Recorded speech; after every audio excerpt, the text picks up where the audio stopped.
رسول اللہ صلی اللہ علیہ وسلم کی شہزادی سیدہ فاطمہ محبوب پاک کی بارگاہ میں آئیں، رنگ اڑا ہوا ہے، آنکھیں رو رو کے تھکی ہوئی ہیں۔ محبوب کی شہزادی در رسول پہ آئی، آ کے حضور کے سامنے کھڑی ہوئی، کہا یا رسول اللہ صلی اللہ علیہ وسلم، حضور آج میں بڑی الجھن میں پھنس گئی تھی، آقا آج میں بڑی پریشان ہو گئی تھی۔ حضور نے فرمایا کیا ہوا؟ کہا یا رسول اللہ میں اور علی باتیں کر رہے تھے، باتیں کرتے کرتے بات بڑھنے لگی، حضور مجھ سے کوئی ایسا جملہ نکل گیا، علی ناراض ہو گئے، مجھ سے بات ہو گئی۔ دوستو درۃ الناصحین میں صاحب درۃ الناصحین لکھتے ہیں، کہا علی ناراض ہو گئے۔ سیدہ فاطمہ فرماتی ہیں میں نے 70 چکر لگائے علی کے کمرے کے۔ کتنے؟ بیٹیوں خامن کی اطاعت میں تمہاری جنت ہے، اور ماں باپ بھی ذرا خیال کرے، مائیں بھی ذرا خیال کرے۔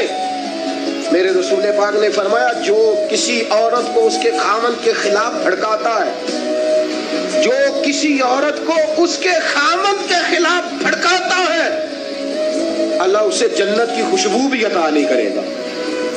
چاہے اماں ہی مشورے دے رہی ہو، چاہے کوئی مشورہ دے رہا ہو، خامن کے خلاف جو بھڑکاتا ہے۔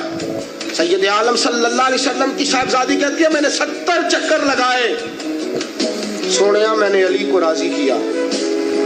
حضور علی راضی ہوئے ہیں تو خبر دینے آئی ہوں، بس اس سے زیادہ بڑی بات اور نہیں مل سکتی۔ دل کے کان کھولنا، ذرا جاگنا، ذرا اٹھنا، ذرا ٹیک چھوڑنا، ذرا غور کرنا، یہ کیا جملے بول دیے میرے رسول نے۔ حضور نے فرمایا فاطمہ، یہ وہ فاطمہ ہے کہ جو جنتی عورتوں کی سردار ہے، یہ وہ فاطمہ ہے جن کا دوپٹہ اگر کبھی واضح ہو جائے تو سورج منہ چھپا کے نکل جائے، یہ وہ فاطمہ ہے کہ صبح قیامت آواز آئے گی نبیوں ولیوں غوثوں کتبوں ابدالوں گردنیں جھکا لو، نظریں بند کر لو، محمد کی بیٹی فاطمہ کی سواری گزرنے والی ہے۔ الفاطمہ تو بدعۃ منی، الفاطمہ تو سیدۃ النساء اہل الجنہ۔ حضور نے فرمایا فاطمہ تو نے اچھا کیا، علی کو راضی کر لیا، اگر علی تجھ سے ناراض رہتے اور تیرا انتقال ہو جاتا، حضور فرماتے ہیں فاطمہ میں تیرا جنازہ نہ پڑھتا۔ فرمایا میں اس سے بڑی بات کہاں سے لاؤ گے، اس سے بڑا فکرہ کہاں سے لاؤ گے؟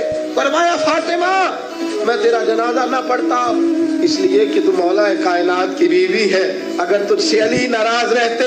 اور پھر میرے حبیب نے فرمایا جس کا خامند اس سے راضی ہوتا ہے اس کا اللہ بھی اس سے راضی ہوتا ہے۔ پھر اپنی بیٹی کو فرمایا بیٹی یاد رکھ، کوئی عورت اتنی نمازیں پڑھے جتنی حضرت عیسیٰ کی والدہ مریم نے پڑھی تھی، اتنا قرآن پڑھے جتنا جناب مریم نے پڑھا تھا، اتنا قرآن پڑھے جتنا حضرت مریم نے پڑھا تھا، لیکن پھر بھی اپنے شوہر کی نافرمانی کرے، فرمایا اللہ اس کی عبادتیں قبول نہیں کرے گا، اللہ اس کی ریاضتیں قبول نہیں کرے گا، تلاوتیں قبول نہیں کرے گا۔ قبول تب کرے گا جب شوہر کی فرما برداری کرے گا، قبول تب کرے گا جب شوہر کو راضی کرے گی۔ دوستو بڑے نصیبوں والی ہیں سیدہ فاطمہ کہ سیدہ فاطمہ الزہرا کا جنازہ اٹھا تو سب سے زیادہ آنسو جس نے بہائے وہ شیر خدا مولا کائنات ہیں۔ فرمایا فاطمہ میں تجھ سے لمحہ لمحہ راضی رہا، فاطمہ تو ایسی بیوی تھی کہ کائنات میں دوسری کوئی نہیں ملے۔